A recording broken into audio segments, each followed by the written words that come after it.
Good morning, everyone. We are going to do a very interesting live stream today. This is the second episode of Unwired with me, your host, Outspoken Samantha. Sorry, I didn't realize my phone was on right there. So I realized that I really hadn't explained to you guys why I decided to call the live stream that I'm doing.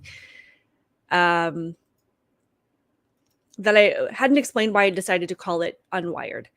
I feel like the term rewired means that you've got to be able to use the wires that you are already using to accomplish something. But I feel like the way that we are being taught to think these days, the wires that we're using to teach us how to think are unusable. So my goal is to unwire people and to get us back to thinking for ourselves and actually adopting critical thinking again, and to use the tools and resources that we have to think for ourselves and come to our own conclusions and not use the wires that we have been given to tell us what to think and how to feel. So that is kind of why I have decided to call my live streams Unwired. It is still a work in progress. And this morning, I do have a guest. We are going to be talking to Zachary Elliott of the Paradox Institute. I am working on trying to get my screen sharing and my live stream abilities. I'm working on trying to get that all taken care of. So I am hoping to be able to figure that out as soon as he jumps on here. As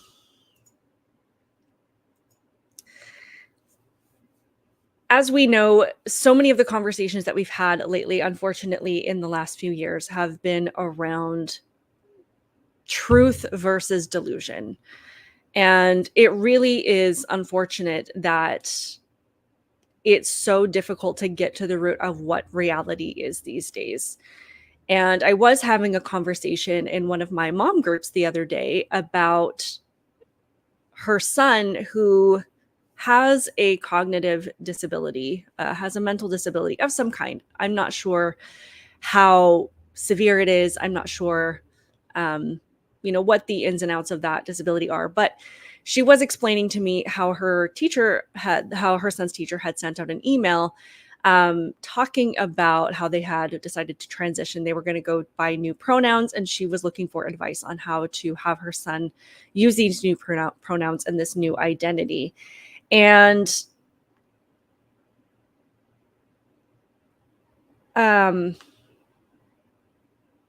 sorry, I'm just trying to get organized here, make sure. So many people think that these ideas are based on compassion and that it's just our job to go along with it. And I don't agree with that at all. I think it is compassionate to be honest. It is compassionate to root ourselves in truth and in reality. And even if we have to revisit those ideas, and revisit those conversations at a very fundamental level to remember what the truth is. I think that, we will have these conversations as often as we need to. So I do have Zachary Elliott with me today. I see that he is joining me. So provided I still know how to use my live stream program here, I will add him to the conversation. Let's see. Hey, Hi there. can you hear me?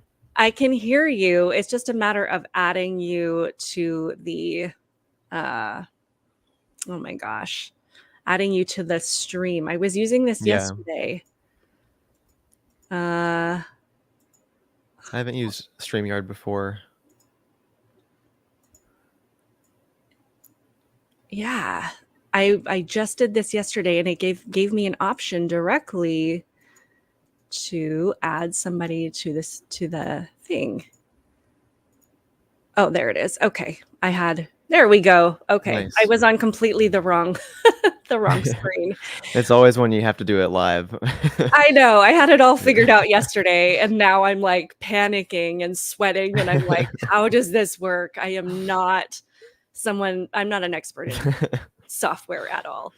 So welcome to the chat. I was just kind of opening a little bit of the conversation about kind of regrounding ourselves in reality Yeah. and truth, because for some reason these things are under attack at the highest Yeah. levels, on all levels. Yep.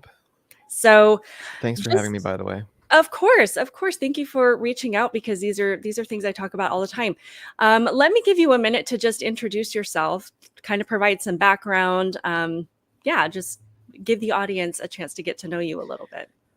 So, my name is Zachary Elliott. I am the founder of the Paradox Institute, and it is basically a science education organization. And we educate on sex differences and the importance of male and female.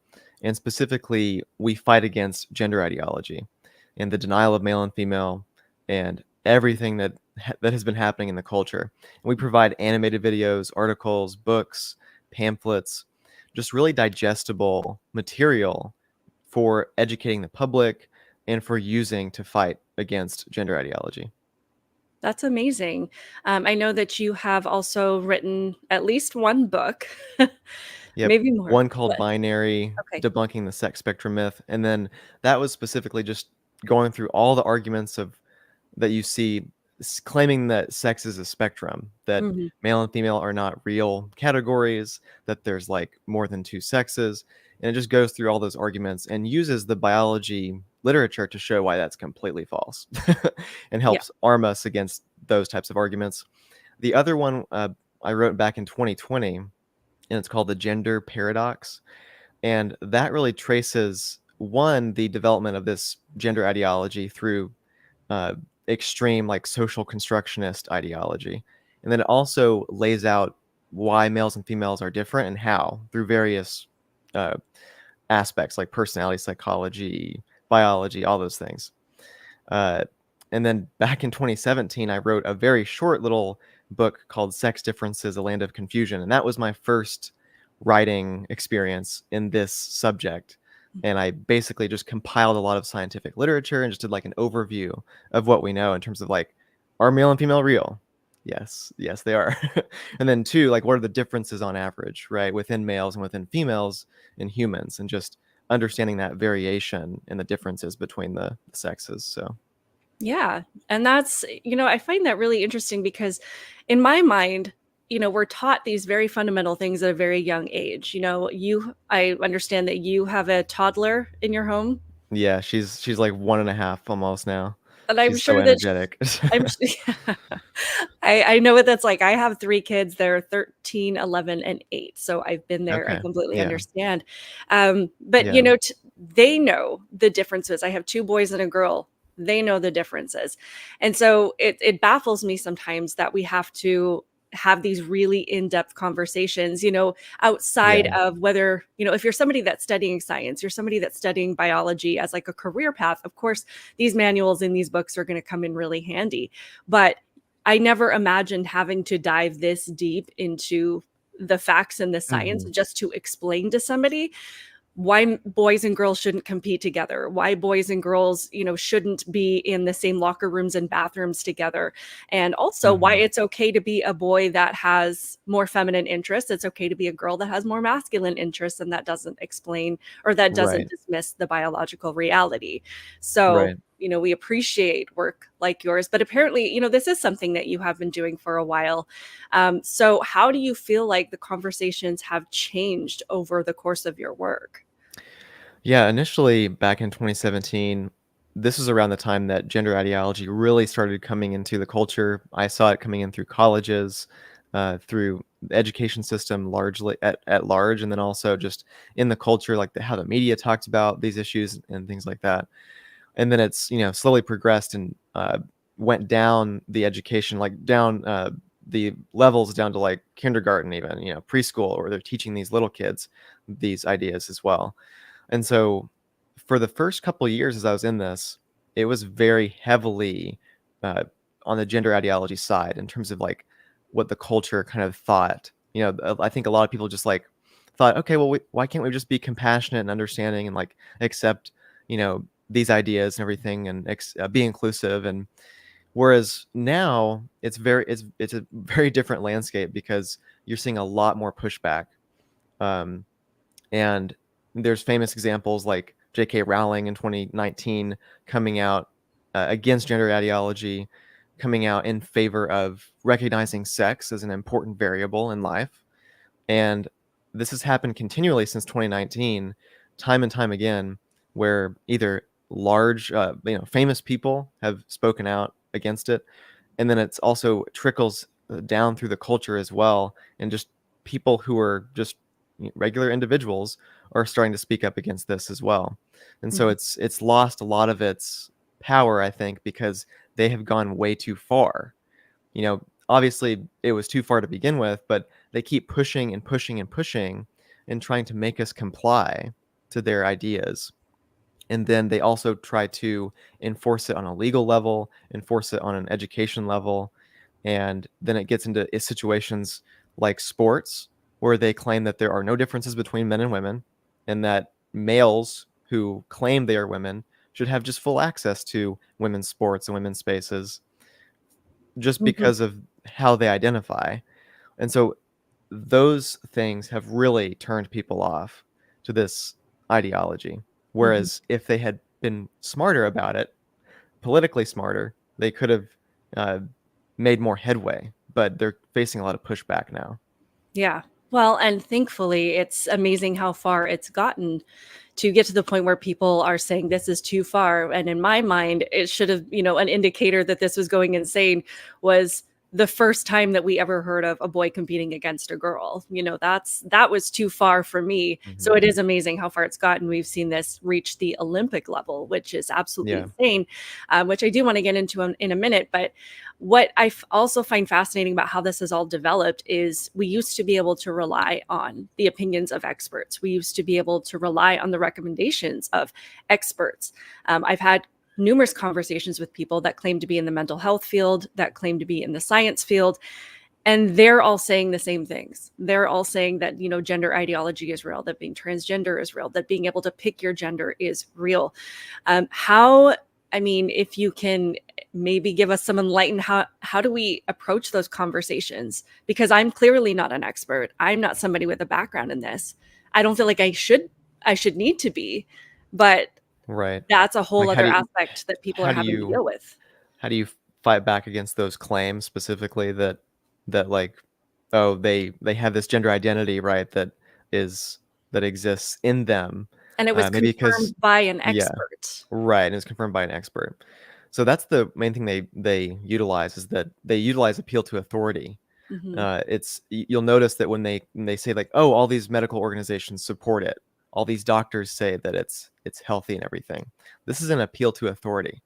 So if you actually dig down and just ask them, well, what's the evidence for that, right? Most of the time, again, they'll just repeat the appeal to authority argument.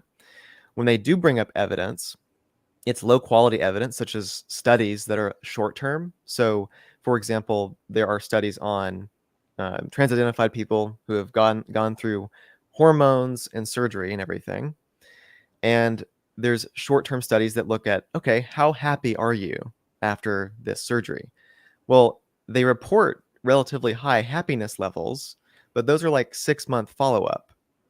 They don't really, they're not long-term studies. Whereas we Mhm. look at long-term studies, the few that we do have, there is really not much of a change in the suicide rate or suicidal ideation. There's no good evidence that shows that this actually improves people's mental health, and it makes sense, because you're not actually accepting your body and your biology. You Mhm. are rejecting your biology and your body. You're rejecting uh, the various parts that make up your whole system. And when you take away those parts, or when you take hormones that are for the opposite sex, and you take huge amounts of these opposite sex hormones, you are negatively affecting your physiology. And that doesn't make you happy either, because you're unhealthy, you're hurting, you're in pain. You're causing yourself more and more pain. And an example would be a trans-identified female who identifies as a male, who's taking tons and tons of testosterone. So over time, testosterone at high levels in females can atrophy the genitalia. You can basically have atrophy of the vaginal tissue, atrophy of the uterine tissue. This can cause a ton of pain. It can also mess up your pH balance and everything like that. That's just at the genital level. There's much more effects on the bones, on your digestive system, and all these various systems, right, that are like affected by it. High increase for, or a high risk increase for type 2 diabetes for females taking high testosterone. And you also have um, issues with, I lost my train of thought, but yeah, it's a lot of different things. It's all these various things, right, that affect the body systems. Yeah. And so the way to combat it is, one, you can just look at the evidence that we have for high testosterone in females and high estrogen in males and how unhealthy that is, just in regular males and females, because you'll see that there's all this evidence that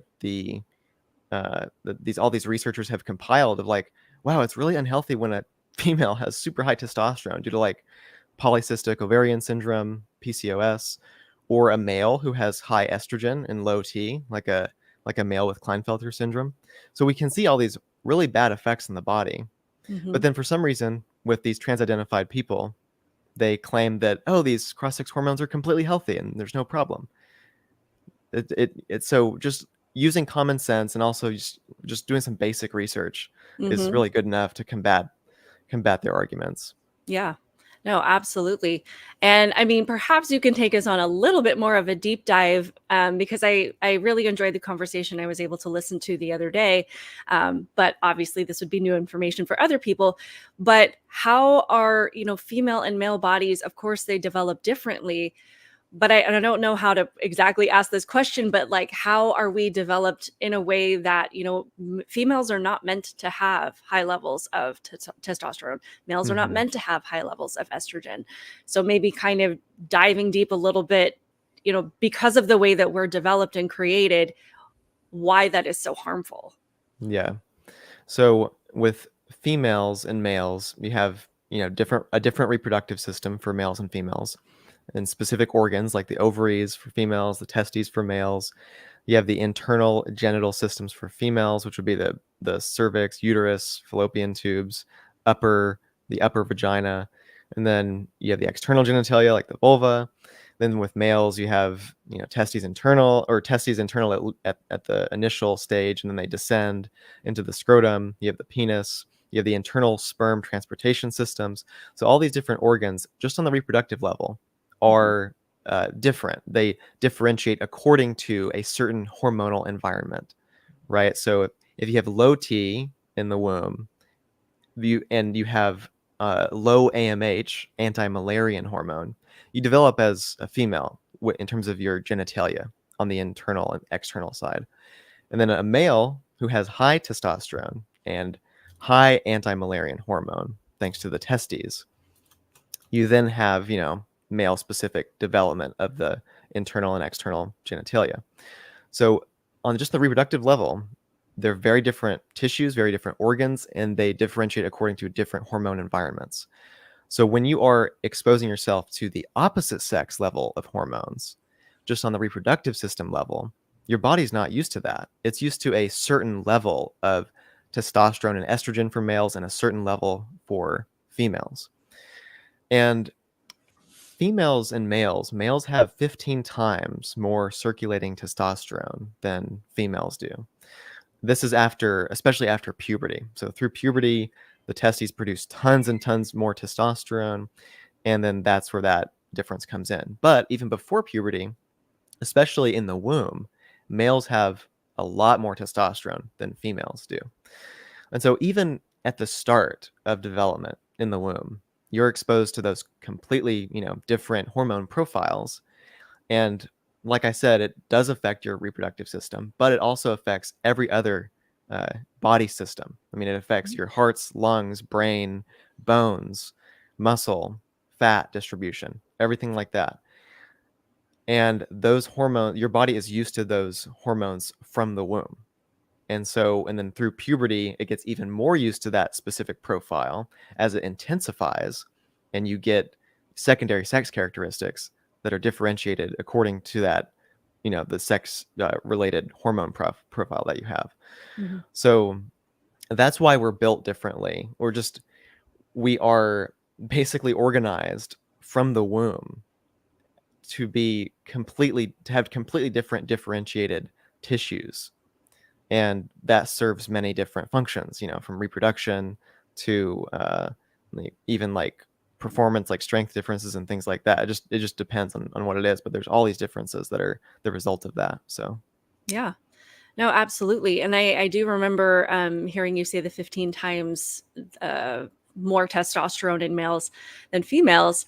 And my thought was, we constantly hear this argument that, especially when it pertains to sports, that that it's possible for women to just take more testosterone and then equal the physical ability of a male, or a male to take enough estrogen or block their testosterone and be able to be, on the same physical level as a female.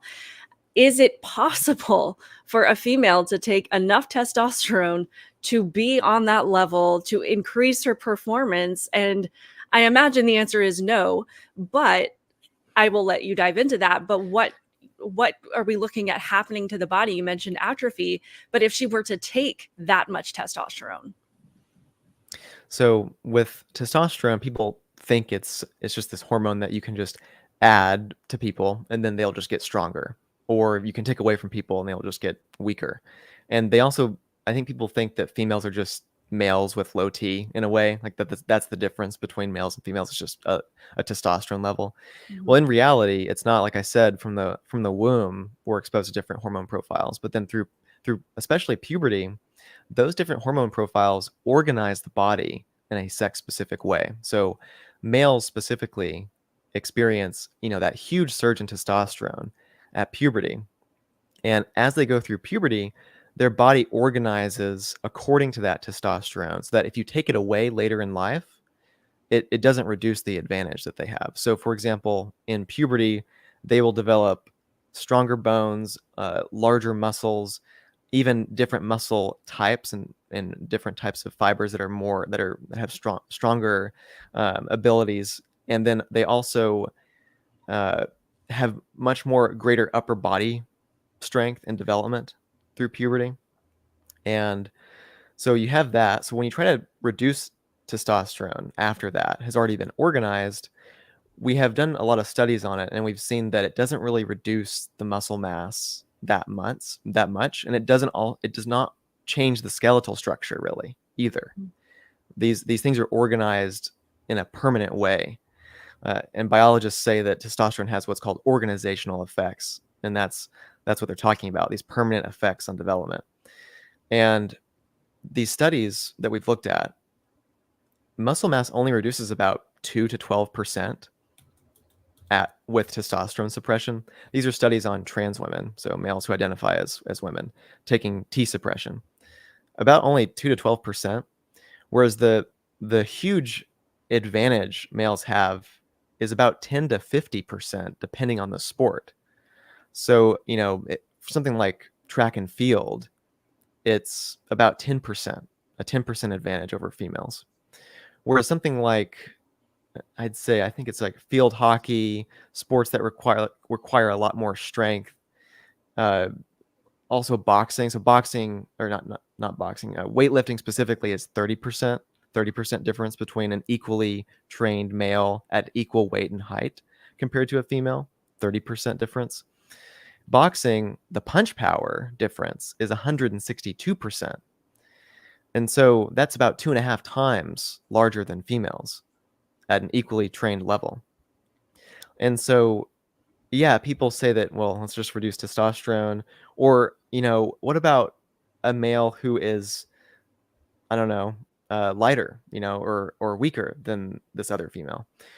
Well, even in that case, the male can still outperform the female because of the greater strength that he has, the greater muscle in the skeletal differences. So even when the weight is not matched, usually, almost always, sex will outweigh the advantage that even a female might have in weight, for Mhm. example. So yeah, these differences are huge, and they are not reduced very, very much at all from testosterone reduction. When it comes to like females with high T, it's a similar situation. So you'll see a gain of muscle mass to a degree. You won't see a huge change at all in the skeletal structure. It'll pretty much stay the same. It's organized permanently. Uh, but so you might see some very slight performance advantages in a similar way to like if you were doping and taking steroids, but it's not going to overcome that male advantage that exists. Mhm. So no, you can't just take away T or remove T. It just doesn't work like that. Yeah, well, and I can refer to an argument that people were making with our infamous Riley Gaines as she had to hand her trophy over to Leah Thomas, whatever we want to call this Mm-hmm. individual. But the argument was that this person, Will/Leah, had been taking estrogen or had blocked their testosterone for a period of time, about 12 months, saying that that was enough to sufficiently reduce their athletic ability to compete against a female. I'm going to assume that that is not the case. No, there's no good evidence that is true at all. Right, right. So, I mean, and you can see that, I mean, even when he was on that different hormone profile, he has super, super wide, broad shoulders, intense upper body strength, the super long arms, dense muscular structure. That didn't change from the hormone profile, right? I mean, it reduced his muscle mass slightly, but I mean, it's not going to do much. You're going to retain that overall skeletal and muscular advantage. And you even have cardiovascular and aerobic advantages as well that are present because of high testosterone, and they're organized permanently as well. So those things specifically are aerobic advantages. So like just air in and out of the lungs and everything that can be reduced a little more than muscle mass in the skeletal structure on like lowering T, but it's still not enough to really make a difference when it comes to advantage. And even if we were reducing advantage quite a bit, there's still an argument to be made that a male should not be competing in the female category because it takes away spots from females, Hmm. regardless of whether he wins or not. You see that argument a lot. Well, this male, didn't win all the medals. He didn't win against all the females. But we don't base these sports categories on performance. We base it on the principle of this category has a large advantage over this category of people. And so that's where the dividing line is because of testosterone reception through puberty. So, Absolutely. Well, and that's, something I say all the time. Title IX wasn't based on just who would win more matches. It's a principled mhm, thing. Women, this is the equality that they talk about. Women having the same opportunities as men to compete against people that have the same physiological makeup that they do.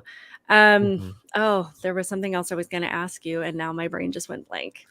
Is it about Leah Thomas? Leah Thomas Mm, or um, no. Oh my hormones goodness. effects on the body? Oh, yes. Now we're back on track. Another argument, and I love being able to talk to somebody that has a better ability to explain these things than I do. So another argument that we hear in favor of, well, if we want to make it fair for boys to compete against girls, which on a principle level is just not. The argument is to just stop boys' puberty, that if they express this gender dysphoria at an early age, then if we just stop their puberty, then that's just going to make things fair. What are your thoughts on that? Because I think that Yeah. on a moral principled level, that's just Yeah. the wrong idea. Yeah, even if it reduced their advantage completely, let's say, it's still morally wrong. It's wrong also on a physical level because it's stunting their development. They claim that puberty blockers can just pause puberty and you'll resume like normal, right? No, but your body still keeps track of your age basically. There's still a biological clock there. And so there's a certain window for puberty that has to happen. And when you block it for a long time, you're not going to get it back. And then when you don't get it back, you have stunted brain development, stunted bone development, stunted development on pretty much every level. I mean, you're pretty much a on a physiological level, you're pretty much a prepubescent child still. Mm-hmm. And it's really, really, really harmful and evil that somebody honestly would consider doing that to these kids. And then with the other argument that you could make also is that it's also not healthy on a psychological level for the boys who are being reinforced that they are girls, because they aren't girls, they're boys. You are lying to them. You are saying that they are the opposite sex and they do not fit in with the boys and they need to be put in with the girls. And that just reinforces the gender dysphoria. Mm-hmm. We want to like be able to treat the gender dysphoria and make it, alleviate it, make it go down, allow these kids to live in peace with their bodies. So why would we tell them that you actually belong in the opposite sex category because you don't fit in with your sex, and we're also going to stunt your development? So it's like it's just unimaginably evil that Mm-hmm. people would even consider doing something like this, and they claim that it's out of compassion, but that is not compassion. Yeah. That is a shallow, I'm not really thinking at all about this compassion. I'm Yep. just thinking about like short-term like comfort for this kid, but these kids don't know what they need. They just have these, short-term feelings which are natural for kids, and various different types of either trauma that happens or confusion or just unhappiness, or being uncomfortable with their bodies as they grow. Like that's all part of human experience, but they they they don't care about that. They just care about this superficial surface level compassion. Mm-hmm. So No, absolutely. 100% agree. And I mean, mentioning gender dysphoria, we've seen this spike in cases of kids being uncomfortable in their bodies, supposedly. Do you, and I mean, I probably know the answer to a lot of these questions, but I like to hear it. Do you think that these cases are actually spiking because this gender dysphoria is legitimate, or is this more of a social thing? Because, I would say that if we didn't put all of these books in school telling kids that they can pick their gender, or assuming that every distress that they feel is because they're uncomfortable in their body, we wouldn't have all of these people, all of these young kids assuming that they're uncomfortable because they're being called the wrong gender. So, yeah, I mean, how has the social aspect of it, or the educational or the political aspect of it, kind of influenced this? Or is this all legitimate? there's a good argument to be made that a big part of it is social contagion, because if you look at the demographic history, most of the time back decades ago, even fairly recently, the demographics were largely males transitioning. So these older men transitioning, mostly men who either had fetishes for dressing up in women's clothing or things like that. And then also you have now this change where the demographics have shifted like crazy, where you see tons and tons of teenage girls identifying as trans.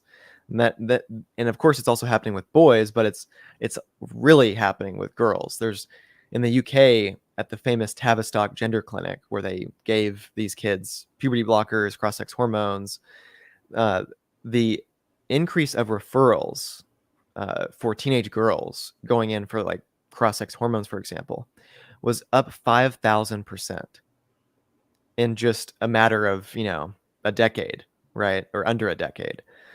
Boys, it was like, I think it was about like 1,300%, still a lot. But with girls, it's just exploded. And the big part of that is because girls, the way their psychology works on average is that they are very interpersonal. They compare a lot with their peers, and they emulate what their peers are doing, and Mm-hmm. they want to fit in that way, right? And so at a time when they're very, very vulnerable in terms of feeling uncomfortable with their bodies, internally focused and everything, there's a lot of depression and anxiety that can happen, and they're feeling like they have this out to identify as male and change their bodies and become male because they feel like that would be a better path than what they're experiencing. And they're also, their friends are doing it too. So it's a reinforcing mechanism similar to what we've seen in the past with anorexia, social contagions, or going back through history as well. So that's really what's happening for the most part. Mhm. So yeah.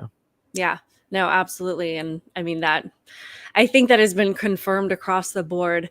Um, I was trying to think if there was anything else because I did want to shift a little bit into this conversation around the Olympic boxer that just Hmm. won the Yep. gold The medal. gold. Yep. And I feel like this whole situation kind of throws a wrench into things because, obviously we have compassion for this person. It has been said that they potentially have what I would call an intersex condition, but I know that that's not the correct term. So what is the correct term for these things, and why is intersex kind of not accurate? So it's that term has fallen out of favor in the medical and scientific community because it's not descriptive. It makes it seem like these people are between sexes when in reality they have this disorder of sex development, which is the term that they use now, DSD. And DSD is a broad category of basically any condition that impacts your reproductive system, that impacts the development of your reproductive system. So it can break down at any level. It can break down at a gonadal level where your testes or ovaries don't differentiate properly. It can also break down at a internal genital level or external genital level. And you can also have sometimes sex chromosomes that are different than XX or XY, like XXY. So these are all a bunch of different conditions that impact reproductive development. And so that is what likely these two boxers that we saw have. And we can get into more of that in detail, but Hmm. yeah. Yeah, no, and yeah, because I'm not coming from an expert position here, so I want to use the correct terms, be as politically correct as we can be. But when you were talking about before the power behind a male that would punch in a boxing Hmm. match, when I saw the match, and I think it's okay to name names, and I don't know how to say, is it Imane Khelif? I'm not sure. I know it's Okay. Khalif, but I'm not sure about the first name. Yeah. Yeah, I've been saying Imani. I'm not sure. That's no disrespect to them. People mispronounce my last name all the time, and it's fine. But between Iman Khalif and Angela Carini, where she pretty much gave up Hmm. after 46 seconds, there Hmm. were, from what we could tell, there was no major damage. There was no major harm. It's not like, there was blood everywhere, but she quit after a couple of punches. And it's my thought, and you can tell me, what you think, that she would recognize the difference between punches that she has received in the past, when competing against other women versus this stark difference between getting in the ring Yeah. with somebody that clearly has a whole different, biological thing going on here. So would that Yeah. be correct? I mean, she might have just been hit and just thought to Yeah. herself, this is not safe for me. Yeah. I heard reports that a lot of other women who trained with Khalif Hmm. also experienced similar things where they were like, some of them were like, okay, I can't do this anymore. I don't feel safe. This he is way too strong. This is this is not right. This is not like any other female boxer I have trained with or competed against. It's on a completely different level, right? So that these females can tell from just the force that this is like, way above the even an excellent female boxer in terms of strength and power. So that's one aspect of it. And again, it's subjective to a degree, right? That's a subjective measurement, but Hmm. it's confirmed by multiple experienced female boxers. So that gives Right. credence to it that it's a good sign that this person is male. Now we have other evidence that's even better, that's more objective, that he is male, but we Hmm. can get into that, you know, at a Yeah. certain point. But yeah. Yeah, no, absolutely. So, yeah, that was just my thought. I mean, it wasn't just one person saying that this Yeah. was an issue. She got in the ring and realized this is not, this is somebody who has probably been punched countless times, being able to Yeah. say this is completely different. And, I do admire, well, I don't know if admire is the right word. I mean, I know other women got in the ring, but at what point do these women say, we're just not going to put ourselves in this Right. position Just anymore? boycott it. Just say, yeah, just remove yourself and say we're not doing this. Yeah. Yeah. I mean, and Yeah. just as a side note, do you think that that is the answer? Because I have mixed feelings about that, but I Yeah. don't know what else these women should do. I think maybe it's part of the answer if it's done on like a mass level. Yeah. Yeah. They've all done got to consistently. join together.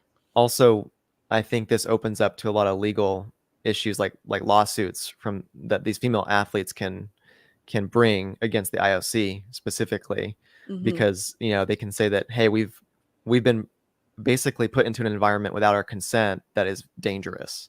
Yeah. and and it is dangerous because of the huge punch power, and the boxing is a sport where you're punching at the upper body and the head. And Right. so people have had brain damage from within sex competitions, right? Not between sexes. So like this is really dangerous for female athletes. Yeah. No, absolutely. So I don't, yeah. And it's hard to tell. I'm not in that position. So it's really hard for me to tell these women what to do, but I don't see any other answer aside from just women refusing to participate until things change in their favor. Yeah. Um, Yeah. but, regarding these situations with these DSDs, this isn't unheard of. This isn't new. But I Yeah. think it has kind of exploded with the situation because the trans issue, because we have all of these other cases, whether it be, at the high school level, at the middle school level, we saw Hmm. those girls on the shot put team that refused to compete against a boy and they were retaliated against. We see it at the college level. Hmm. So all of these things have kind of fueled that fire. I understand that Imane Khelif is not in that same category and people that have other Right. conditions, but we saw that the world championships did a gender test to confirm that this person had the biology and the physical makeup of a male. Yep. Are Yep. gender tests the answer? I mean, I So don't know how we address that yeah that association that did that, we know that they didn't come out and explicitly say in their an announcement that it was XY, but if you look at their eligibility rules, it says that if you have XX, you're allowed into the female competition. If you have XY, you're barred, right? So they did genetic testing on these boxers' chromosomes, and they did it in two separate laboratories, two independent laboratories, and they said, okay, we found that you are not eligible to compete in the female category. So what does that tell us? Right?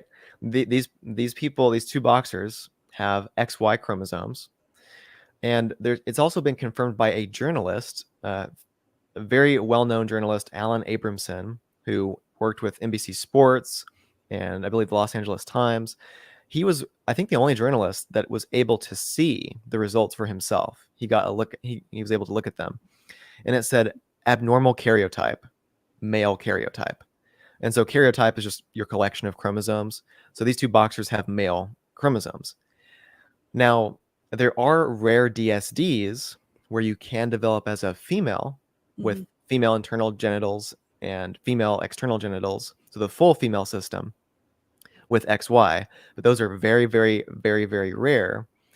It is far more likely, and I'll get into this in a minute for various reasons, that these two boxers have, if they do have a DSD, it's a male DSD. So it's a Mhm. DSD that impacts male development. But they're still males. So what we've seen is we have XY, we know that. We also know that these boxers have male levels of T, which has been confirmed specifically with Khelif by Khelif's endocrinologist. Okay, so his endocrinologist tested him and found he has high levels of T, and then they had to reduce his T. So Mhm. he was on T suppression. And they were like, something's wrong with his chromosomes and all this, and something's wrong with his T levels and everything. And so he has XY and male levels of T. And then on top of that, we see that he also had a decrease in muscle mass after testosterone suppression. So what does that tell us? That tells us that his body can respond to testosterone. And so he has XY, high levels of T, and can respond to testosterone. And so that tells us he almost certainly has testes, and he almost certainly is, and because of that, would be a male, right? And almost certainly would then have a male performance advantage because he can respond to that testosterone across development. And so basically, I kind of in a video on the Paradox Institute, I kind of just went through and ruled out the various DSDs that he would not have. Mhm. So, for example, you'll see people bringing up XY Swire syndrome. This person has Swire syndrome. Well, Swire syndrome results in an XY fetus who loses the make male gene that makes testes. And so they don't develop testes at all. They don't have any differentiated gonads. So they have this gonadal tissue that's like underdeveloped called streak gonads. And they don't produce really any testosterone. The only T they produce is in their adrenal glands. And so it's very low T levels at like female levels and below. And people with Swire syndrome, they develop a uterus, cervix, vagina, vulva, and they just have no differentiated gonads. They also don't go through puberty. You have to give them estrogen and progesterone therapy for them to go through female puberty. Otherwise, they don't go through puberty at all. And so there's no way he has Swire syndrome, right? He clearly went through puberty. He has high T levels, and he can respond to the T. But then you also have the other condition that's brought up, which is called complete androgen insensitivity syndrome, CAIS. This just means that a XY male fetus who develops testes cannot respond to testosterone. So they can produce testosterone in great amounts in male levels, but they cannot respond to any of it. And so they don't experience any of the effects of male puberty. They experience kind of more of a female puberty because a lot of the testosterone is actually converted into estrogen. And they don't have external genitalia of a male. They have external genitalia of a female. But so from the outside, just typical female body, typical female skeletal structure, typical female muscle mass, breast development, like the whole 9 yards of female development from a physiological perspective they have, because they cannot respond to testosterone. So Khelif doesn't have that. Right. Very clearly, because of the various reasons that we discussed, especially the functional T response, with his muscle mass decreasing and being affected by T. So if there's any questions, you can ask them now, but I can go further and just explain what he probably does have. But yeah, that was a lot to start off with. But no, I find it all very fascinating. And I mean, yeah, I definitely want more information. I know that I had asked previously, I keep referring to this other conversation like other people were a part of it. But space, so Twitter it space. is, yeah, it was the Twitter space. So it is possible for a female to have XX chromosomes. It's possible for a male to have a male to have X, and a female to have XY. Those are rare possible. cases. It's very, very rare. So, for example, there are in about 1 in 20,000 male births, 1 in 20,000, the male will have XX chromosomes and no Y chromosome. So this is very, very rare. It happens when in the father's sperm cells, when the sperm cells are being created and they're dividing and distributing up the chromosomes so that, each sperm has an X and each sperm has a Y, one with a Y, one with an X, and so on. During that process, the SRY gene on the Y chromosome, which tells the fetus to make testes, that SRY gene jumps to an X chromosome by accident. And so the fetus is then conceived with an X chromosome with the SRY gene from the father, and then an X chromosome from the mother. And so the presence of that SRY gene is sufficient to cause testes development. And then from the testes, you get the high testosterone, the anti-Müllerian hormone, and you get male internal and external genitalia. So they have the testes and a penis and everything. They're just typical males, aside from the fact they can't produce mature sperm because they're missing some gene regions on the Y chromosome that are essential for mature sperm.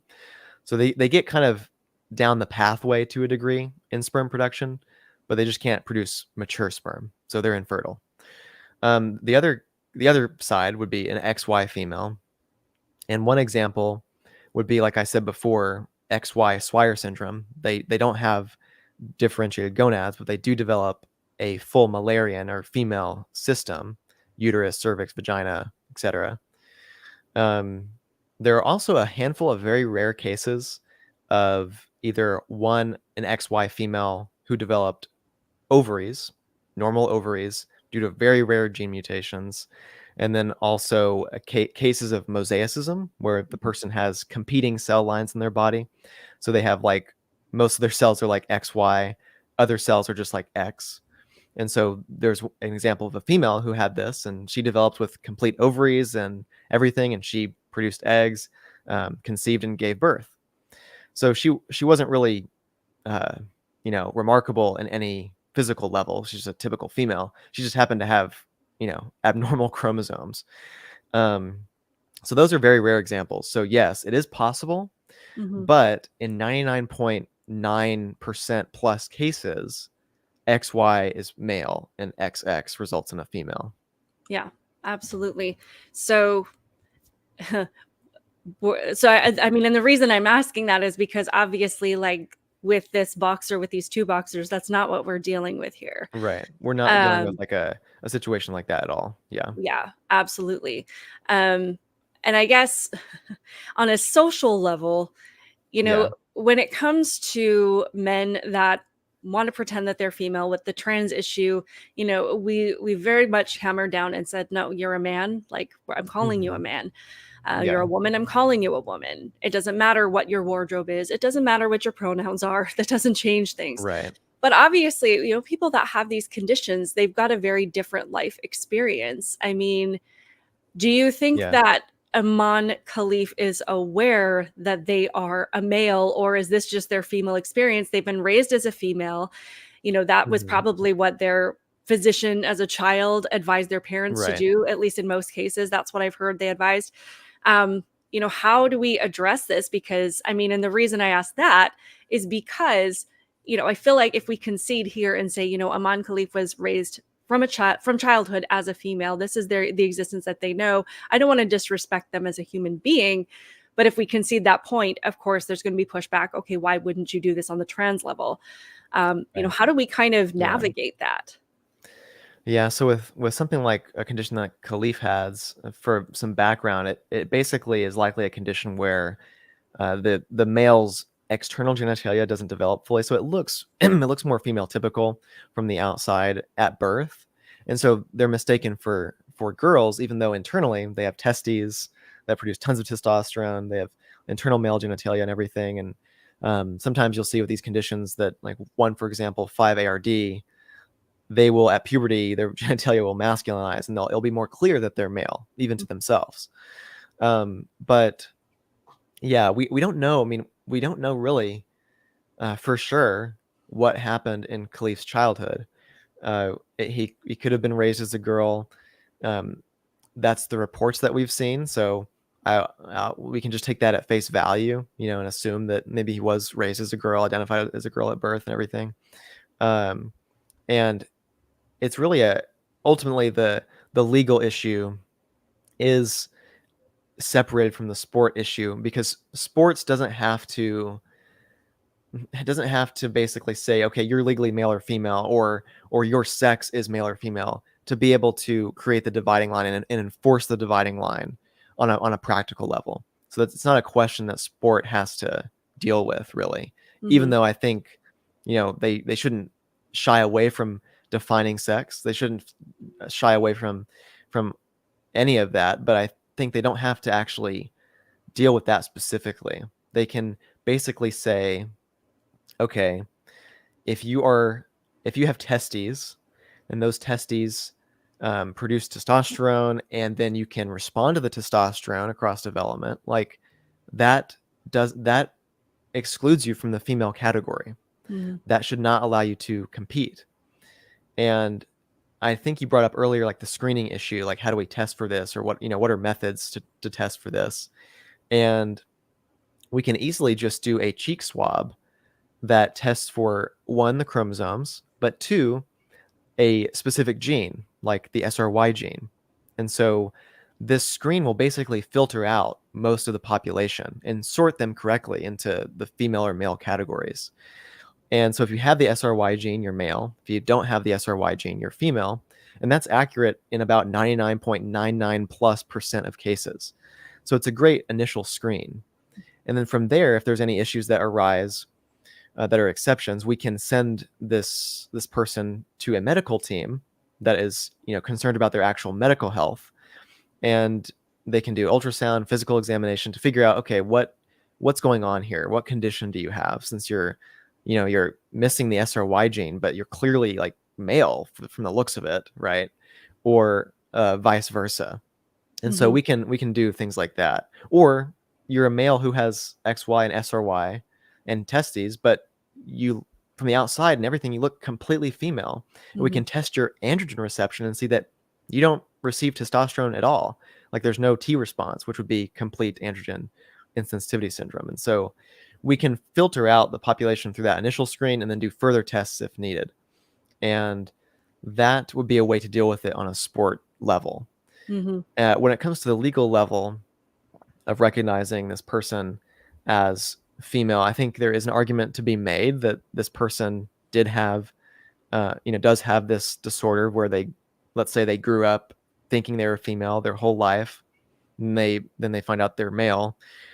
I mean, there's a complex issue depending on the condition. Like when it comes to 5-ARD, which confers you male advantage, male strength, and everything.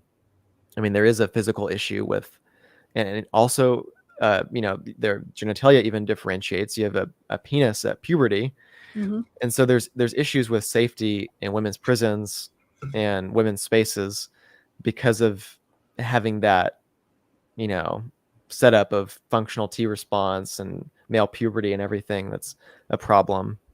Mhm. Whereas somebody like a woman with complete androgen insensitivity syndrome, you grow up your whole life thinking you're female, and then you find out that you have this condition when you fail to menstruate, and you go in and they see, oh, you have XY, oh, you have testes, but you don't experience male puberty at all, right? Mhm. You have basically a typical experience of being a female aside from just not menstruating, and so in those situations, I wouldn't say, well, you can't, now you're a male, you realize you're a male, you can't go into women's spaces or anything like that, right? Because for all intents and purposes, on a pragmatic level and throughout all history, everybody just thought they were just females like everybody else in that Mhm. situation. Mhm. Whereas something like 5-ARD, it's clear by puberty that, oh, they're males, male puberty and everything, right, happens. And so those are kind of case specific situations where it does just depend, I think. Yeah. So yeah. Yeah. I mean, and I don't know this individual personally. I don't know about their childhood either. I don't it is not my goal to make them uncomfortable, and I can only imagine how uncomfortable it is for everybody on the world stage to be talking about your medical history and your genitalia and your reproductive organs. I mean, but I that's where should we're say at. that he does probably know by now he's male. I mean, Yeah. with all the Yeah. tests and stuff, the fact that he withdrew his appeal to the Court of Arbitration for Sport to Mhm. try and appeal that ruling that you're barred from the boxing competitions. He tried to appeal that, but he then withdrew. He withdrew it. He didn't go through with it. Yeah. And so that tells us that he knew and he didn't have a case. He knew he didn't have a case, Yeah. and that he knew he was male, right? So there's less sympathy in for him, I think now, and to Right. me, I have less sympathy for him because of all of that information. Mhm. If he was confident he was female and he knew he could say no, I don't have an advantage. Like why wouldn't you know, go out and uh, really appeal that decision and show the world that no, I'm female. Like you guys are all wrong. But no, he hasn't done that.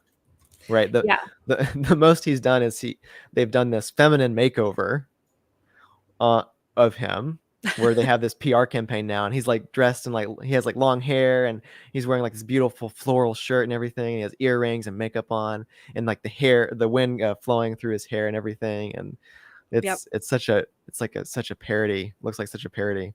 And but that I like how they're trying to use that as evidence that he's a woman, but that's just feminine stereotypes. Like it's ridiculous. Mhm. Yeah. No, I no, I completely agree. I saw that. I'm like, guys, we've been over this. Like wearing makeup doesn't make you a woman. Yeah. Um, but and so when it comes to how they're born, whether Yeah. externally they more closely resemble a female, they're still going to have that XY chromosome. So I don't Yep. know if it's And like the lack testes and the male ex- puberty and everything. Exactly. I mean, as I mentioned earlier, I have 2 boys and a girl.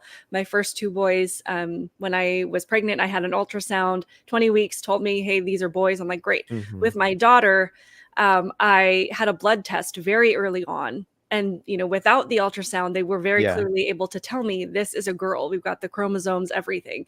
So, I have a hard time believing that they wouldn't have known that from an early age, like, and then we've got puberty. We didn't need a gender test at the world championships to determine that this person was Yeah. a male. Yeah, So so, I why mean, why this path? that would that would happen in situations where either you have very poor medical care or less understanding of these DSDs, where there's less screening about it, or even, let's say, a child is born with genitalia that looks kind of confusing, it's kind of ambiguous, not fully developed, right? In those situations, they they won't necessarily do, screening all the time like we do in more advanced medicine, in more advanced societies, because they just don't have the resources, they don't have the knowledge, right? And so they will make a decision and say, okay, female, when it might be wrong. Mhm, And in this case, in the likely case with Khalif, this is likely what happened. So they don't have the necessary resources or knowledge to say, or to look at it and be like, okay, this child has ambiguous genitalia. This is an issue. This is a problem. We need to do some screening and testing and see what's going on and see what disorder this person has. Or even maybe, the genitalia was just female typical, which is possible in this disorder, 5ARD, and then it just looks like a typical female. So you don't know, right? And so they won't always do genetic testing in the womb in that mhm. situation. They won't in less advanced societies. Even in our society, we don't always do genetic testing. But so there's situations like that can arise where the the the sex that is observed is actually incorrect. It's not the right Mhm. sex. Yeah. So at that point, they're probably going just on purely observation. And we do have to Yeah, remember, however old Khalif is. I mean, he's not that old, 20, yeah, 20 years old, from yeah, Algeria. This is not a, as advanced medical system. I'm not yeah, saying that as like a racist comment. It's yeah. just, we know around the Just less world, the developed. medical Yeah. systems aren't as advanced in a lot of cases, Hmm. particularly 2 decades ago. So Yeah, I'm willing to accept that. It yeah. It's certainly a just possibility, Right, exactly. It but it just doesn't mean that it did happen. I mean, there's also yeah. a chance that everybody's lying, but I don't know. Well, and that brings us to the IOC, Yeah, which I find very interesting because, um, their standards basically are going by what's on their passport. That is yeah, that's the category they're going to compete in. If it says woman on your yeah, passport, that's where you're going to compete. But we have people now that have completely, delegitimized that argument hmm, because we have parents now on the trans issue that say my toddler is transgender.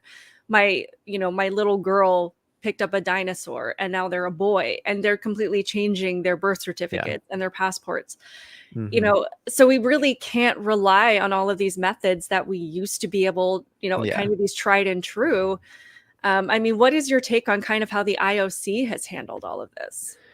So to understand why we have arrived here with the IOC, you have to kind of understand like what has happened in the past with the IOC. And the IOC used to have different rules. So in the past, fairly recently, they had a rule up until 2019 where uh, trans women, males who identify as women, and also male DSD athletes could compete in the women's category if they reduced their testosterone to a certain level. And a lot of the sports federations like swimming, cycling, rugby, they've realized very quickly this is not going to work. Mhm. And because, like we talked about earlier, that male advantage is largely retained. And so what happened was the IOC said, okay, this is your decision now for each of the sports federations. So they said, we're going to return the power back to the sports federations. Like, for example, swimming will come up with their own rules separately. Cycling will come up with their own rules separately. Mm. And so that kind of filters out, the IOC from doing uh, sorting the categories because they wanted to avoid the issue. And so now they because they're just doing, federation by federation for eligibility, because they basically disqualify the IBA, which is the International Boxing Association, from eligibility, from being able to like control their own system because of so-called corruption or whatever issues that the IOC brought to the table, the IBA. The IOC now controls the boxing element. And so the IOC's guidelines are basically, well, whatever is on your passport. And so, as opposed to these other federations, other sports federations like in swimming and rugby, who have come out and said, we cannot prioritize inclusion because there's other priorities. There are safety and fairness priorities. And so including trans women is not possible if we want to prioritize safety and fairness for female athletes. And so they've come out with those regulations, which are very good. And then the IOC is just going off of, one, passports, but two, they came out with guidelines that say we prioritize inclusion above all else. Safety and fairness are at the lower level priorities, whereas inclusion is the top one. And so because the IBA is not in control of the boxing eligibility rules for the Olympics, the IOC can just say Khelif has female on his passport, and therefore that's good enough for us, and we're just going to be blind to it because they want to avoid the issue. Mm-hmm. They want to avoid controversy and avoid the issue, but they're creating more and more controversy, right? Avoiding the issue is making it worse for their PR. Mm-hmm. And I think it will continue until there are lawsuits, until there's even more uproar about it. But because they doubled down, right? The IOC doubled down with the president, Thomas Bach, saying that there is no scientific test to determine whether you're male or female. Right. And he also said that, oh, I'd be happy to hear like if there's a good test that somebody can bring and a good system for sorting. And the thing is, like, there have been, like, many times people have brought forth rigorous options that can sort people into male or female categories consistently. Like I said before, like the SRY gene test, which is just a cheek swab test. Mm-hmm. Like things like that are non-invasive. Like this has been brought up time and time again, but the IOC is acting like they haven't heard any of it and there's no test, which is ridiculous. Dare I say gaslighting a little bit? Yeah, very much so. Very dishonest in gaslighting the situation. Right. Yeah. Right. And really, and especially when it comes to something like boxing. I mean, it's bad enough when you're running alongside a male as a woman. Yeah. But when it comes to a combat sport where this is literally putting people in danger, it just blows my mind that safety and fairness would be a lower priority than whatever inclusion means. Yeah, because boxing should be the top priority for boxing should be safety by far. And it's awful. Like it's so wrong and so immoral that they're doing this. It really is. Right. Yeah. I know that we're over an hour at this point. Are there, any other points you want to touch on? I could talk about this subject for hours. It's mind-boggling to me. Yeah, it is. It's crazy. I can't believe that we actually have to talk about all this stuff. Like it's mostly common sense. There's some stuff that's like, scientific things that are hard to articulate unless you know the actual data or actually know like these disorders. But again, these are things that we don't have to rely upon that. We just have to rely upon the fact of common sense of like, if you go through male puberty, you have a male advantage. Like that's the line. I mean, you also have advantage when you're younger in certain things as boys. We've seen data on boys before can even throw farther. They can I run faster to a degree. The advantage is not as big at compared to like after puberty, but it is there. Mm-hmm. And so there's certain differences there that are important to realize too. But yeah, it's just a lot of common sense that's being ignored, and a lot of gaslighting going on, and a lot of misplaced compassion where people act like, oh, you're not being compassionate to this person who identifies as trans. Well, this person who identifies as trans, such as a case in like a male who's competing in the female category, they're not being compassionate to all the female athletes who get their opportunities taken away, who get their safety and fairness violated. And like this misplaced compassion is just really, really evil. Yeah, It really is. absolutely. It's It's almost turning it's it upside weaponized down. compassion. Yeah, Um, weaponized compassion to use it for your own political ends, for like a minority of a minority of people who right. were who were trampling on the rights of a huge group of people. Yeah, absolutely. Absolutely. Well, and I don't see any questions in the chat, and I don't want to take up any more of your time, provided that YouTube does not ban me from the platform after this conversation. I would love to have another chat, Yeah, sometime absolutely. on these things, because I know that this is going to be a continuing issue. Yeah, Unfortunately, no matter how many times we bring in the logic, the science, the yeah. reason for separating men and women on all of these levels. It's Mhm. not even just sports. Yeah. It's in our privacy. It's in our safety. It's in our dorms. It's Yep. in our clubs. We're going to continue to have these conversations. So, Yeah, if you um, wanna have me on again, like, to respond to anything, I'd be happy to, and also absolutely, Cynthia with the Paradox Institute, she has a very good background on the social psychological elements of gender dysphoria. She had absolutely, gender dysphoria throughout a lot of her life and had ways of alleviating it and treating it through therapy and interesting things like underwater phototherapy, which she can potentially talk about. And so she'd be great to have on to discuss really the social psychological elements of all of this. So absolutely. Well, and in my opinion, and I think in the opinion of others, knowledge is power. The more information we yes. have, and the more that we can gather, the more equipped we are to handle this. Because, as we know, Title IX, the abolishment of Title IX, as I like to call it, just went into effect in August this month. Yeah. Thankfully, there are a lot of states Hmm. fighting it, but this is going to be a continuing issue. So we Yeah. really do need to understand it. I do appreciate your time. Where can people find you?